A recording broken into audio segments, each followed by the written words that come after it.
As you look at all the information around us, have you ever wondered who builds the media agenda and the public agenda? What about the policy agenda? Who built them?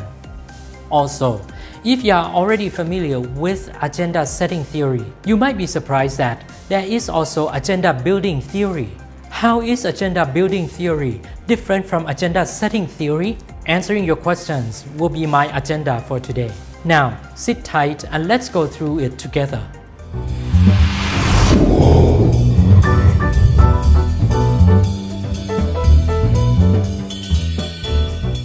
To start off, how is agenda building theory different from agenda setting theory? It all boils down to the focus of the two theories.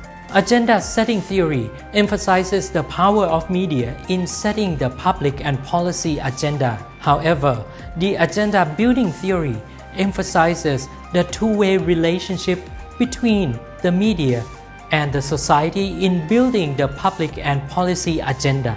Now, there are two streams of agenda building theory. One has its origins from political science and the other in mass communication. Political science views agenda building as a collective and reciprocal process of building an agenda among the media, the public, and the government. It suggests that all of these influence one another, whereas mass communication narrowly defines agenda building as the relationships between the information sources and the media agenda. It also responds to the question, who builds the media agenda? The assumption is that the media does not operate in a vacuum. Instead, the media agenda is the result of the influence that powerful groups or organized businesses exert as a subtle form of social control. So, we keep talking about the media agenda, but what exactly is it? In mass communication, the media agenda is usually defined as media contents in the news media. Agenda building then tracks associations between the media agenda and the agenda of sources. In addition, agenda has two levels. The first level is the topic level, which refers to the subject or the object involved. The second level is the attributes level. These attributes can be substantive, referring to the characteristics or traits of the topic, or it can be affective, which refers to the tone or favorability of the content toward the topic. Scholars have found evidence of agenda building. For example, one study monitored the effects of Chinese state-sponsored media on Singapore and Taiwan's media during the 2014 Hong Kong protests.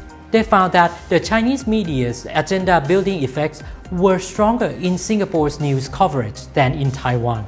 This not only shows the usefulness of agenda-building theory, but also suggests that the influence of agenda-building is moderated by differences between countries and regions. Of course, the agenda-building theory is not without its limitations. Firstly, it assumes a linear process from sources to the media, to public, and to policy.